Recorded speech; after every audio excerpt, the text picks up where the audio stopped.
ऐसा बताया जा रहा है हिमांशु चिकरे अपने घर पर मौजूद है, बाहर से उसने ताला लगा रखा है। रुमानुल्लाह खां हमारे सहयोगी हिमांशु चिकरे के घर मौजूद है। दिशा सालियान जहां पर मारी गई थी, अनफॉर्चुनेट डेथ हुई थी एक यंग लेडी की, उस मंगेतर के फ्लैट पर मौजूद है हमारे सहयोगी राकेश पांडे। रुमान, क्या जानकारी मिल रही है हिमांशु चिकरे के बाहर? क्यों बाहर नहीं आ रहा, वो क्यों गायब है अभी तक?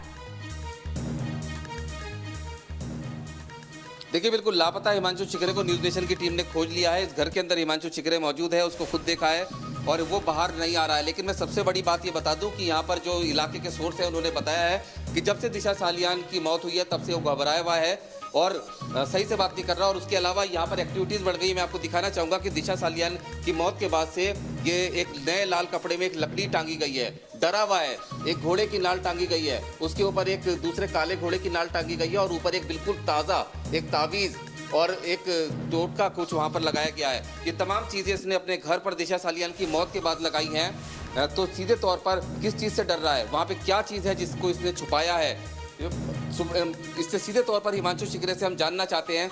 हिमांशु चिकरे, हम तुम्हारे घर के बाहर मौजूद हैं। न्यूज़ नेशन तुम्हारे लिए आया है, दिशा को इंसाफ दिलाने के लिए आया है और किसी लिए नहीं आया है। हम सिर्फ ये जानना चाहते हैं कि तुम क्यों छुप रहे हो, क्या छुपा रहे हो। तुम्हारी सबसे प्यारी दोस्त जिसकी मौत हो गई है, उस रात तुम वहाँ थे, उसके बाद तुम लापता थे और आज यहाँ पर स्पॉट हुए हो। हिमांशु चिकरे, न्यूज़ नेशन तुम्हारे दरवाजे के बाहर खड़ा है, तुम्हें मौका दे रहा है ताकि तुम बताओ कि क्या हुआ था। क्या तुमने दिशा सालियान की मौत को बेच दिया है? क्या तुम्हें किसी के दबाव में तुम ऐसा कुछ कर रहे हो? तुम्हारी सबसे प्यारी दोस्त थी, उसके साथ तुम पार्टी क्या करते थे? घर के अंदर मौजूद हो, न्यूज़ नेशन ये जानता है और तुम अंदर न्यूज़ नेशन देख भी रहे होंगे। तुमने एक बार दरवाजा भी खोला था, मैंने तुम्हें अपनी आंखों से देखा है, तुम अंदर मौजूद हो।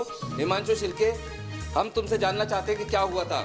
हिमांशु, हम तब तक यहाँ से नहीं जाएंगे जब तक तुम नहीं बताओगे, क्योंकि तुम अब तक लापता थे, फरार थे, लेकिन अब तुम स्पॉट हो चुके हो और तुम नहीं बच सकते हो इन सवालों से जो सवाल दिशा की मौत से जुड़े हुए हैं। और रुमान, अगर सब कुछ साफ है, मेरा ये भी सवाल है हिमांशु से, और आप भी ये पूछे कि अगर सब कुछ साफ है, अगर ये सिर्फ एक प्लेन आत्महत्या है जो किसी परिस्थितियों में दिशा सालियान ने कर दी, तो भी हिमांशु चिकरे को बोलकर बताना चाहिए कि ऐसी क्या परिस्थितियां पैदा हुई कि उनके सबसे नजदीकी दोस्तों में से एक, जिनके घर वो पार्टी कर रहे थे, जिसके मंगेतर के घर वो पार्टी कर रहे थे, वो इन परिस्थितियों में मारी गई। अगर सब कुछ साफ है तो छुपाने जैसा क्या है रुमान? क्यों हिमांशु चिकरे दरवाजा नहीं खोल रहे हैं?